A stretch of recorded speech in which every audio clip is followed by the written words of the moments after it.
दो द्वापर युग के अंत में रत्नपुर के अधिपति महाराज मयूर ध्वज एक बहुत बड़े धर्मात्मा तथा भगवत भक्त संत हुए। उनकी धर्मशीलता, प्रजावत्सलता एवं भगवान के प्रति स्वाभाविक अनुराग अतुलनीय था। एक बार उन्होंने अश्वमेघ यज्ञ करवाया और यज्ञ के अश्व के साथ अपने वीर पुत्र ताम्रध्वज को सेना के साथ अश्व की रक्षा करने हेतु भेजा।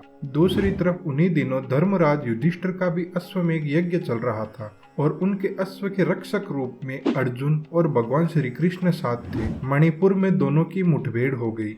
उन्हीं दिनों भगवान के सानिध्य और अनेकों वीरों पर विजय प्राप्त करने के कारण अर्जुन के मन में कुछ अपनी भक्ति तथा वीरता का गर्व सा हो गया था। इसलिए भगवान ने अपने भक्त मयूर ध्वज की महिमा प्रकट करने के लिए एक अद्भुत लीला रची और भगवान की कृपा से युद्ध में मयूर ध्वज के पुत्र ताम्रध्वज ने विजय प्राप्त की और श्री कृष्ण तथा अर्जुन दोनों को मूर्छित करके वह दोनों अश्वों को अपने पिता के पास ले गया। जब वह राज्य में पहुंचा तब उसके पिता ने पूछा कि यह अश्व किसका है। तब ताम्रध्वज ने बड़ी प्रसन्नता से मणिपुर में जो घटना घटी थी वह कह सुनाई और सब कुछ सुन लेने के पश्चात महाराज मयूर ध्वज ने बड़ा खेद प्रकट किया। उन्होंने कहा कि हे पुत्र, तुमने बुद्धिमानी का काम नहीं किया है। तुम श्री कृष्ण को छोड़कर अश्व को पकड़ लेने में क्या वीरता समझते हो? इससे हमें संसार में यश की प्राप्ति नहीं होगी। तुमने आज मेरे पुत्र का नहीं बल्कि मेरे शत्रु का काम किया है। इसके बाद वे बहुत पश्चाताप करने लगे।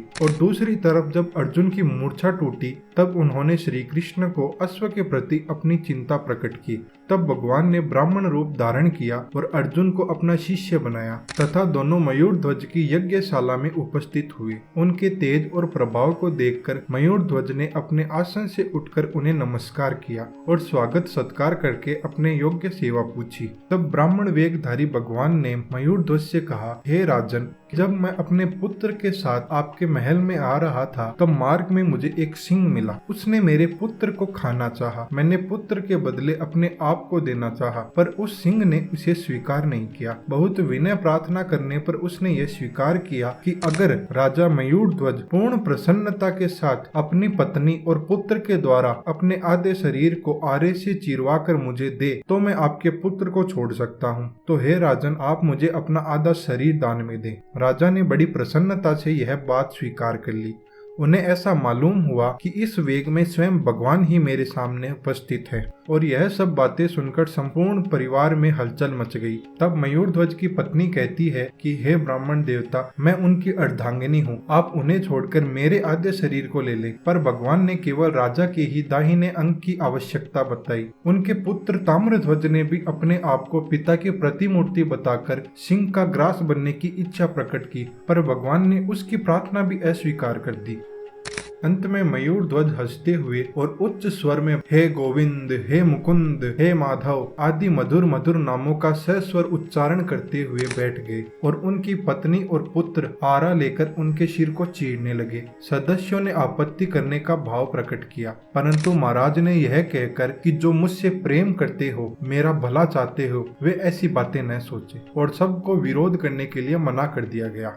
जब उनका शरीर चीरा जाने लगा तब उनकी बाईं आंख से आंसू की कुछ बूंदें निकल पड़ी, जिन्हें देखते ही ब्राह्मण वेग में भगवान रुष्ट हो गए और यह कहकर चल पड़े कि दुख से दी हुई वस्तु मैं नहीं लेता। फिर राजा अपनी पत्नी से कहते हैं कि उन ब्राह्मण देवता से प्रार्थना करके उन्हें यहाँ पर फिर से बुला के लाओ। जिस पर उनके पत्नी के बुलाने पर वह वापस आते हैं। तब राजा उन्हें समझाते हैं कि हे भगवान, ये आंसू निकलने का यह भाव नहीं है कि मेरा शरीर काटा जा रहा है, बल्कि बाईं आंख से आंसू निकलने का यह भाव है कि मेरा दायां शरीर तो ब्राह्मण के काम आकर सफल हो रहा है, परंतु मेरा बायां अंग किसी काम न आया। बाईं आंख के खेद का यही कारण है प्रभु। तब अपने परम प्रिय भक्त मयूर ध्वज का यह विशुद्ध भाव देखकर भगवान ने अपने आप को प्रकट कर दिया और शंख चक्र गदाधारी चतुर्भुज पीताम्बर पहने हुए मयूर मुकुटी प्रभु ने अभय दान देते हुए उनके शरीर का स्पर्श किया और स्पर्श पाते ही मयूर ध्वज का शरीर पहले की अपेक्षा अधिक सुंदर, हृष्ट पुष्ट एवं बलिष्ठ हो गया।